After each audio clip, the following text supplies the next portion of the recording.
Salut!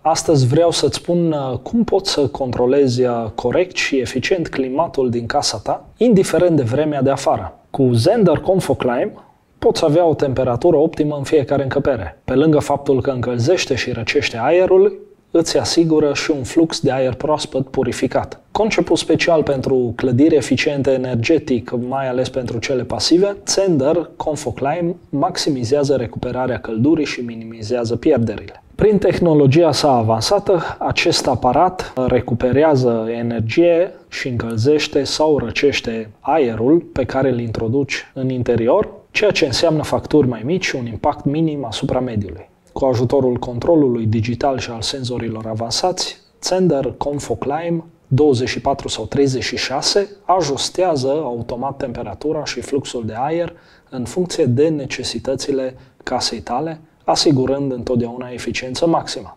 Locuințele pasive și cele cu consum aproape zero de energie, NZEB, devin tot mai populare și necesare în același timp. Zehnder ComfoClime 24 sau 36 este partenerul potrivit pentru un astfel de stil de viață, contribuind la păstrarea certificărilor de eficiență energetică și la crearea unui climat sănătos și confortabil la interior, atât de necesar acum când poluarea atinge praguri atât de înalte. Nu doar că optimizează consumul, dar oferă și un aer curat și proaspăt, eliminând particulele dăunătoare și asigurând un mediu sănătos pentru voi și cei dragi vouă. Este practic o unitate de încălzire sau răcire a aerului care se instalează pe aparatele de ventilație cu recuperare de căldură sau entalpie ComfoAirQ de la Zehnder. Pentru a afla mai multe detalii despre acest produs, accesează țifui-shop.ro, unde găsești soluțiile inovatoare pentru clădiri eficiente energetic, alese și testate de mine.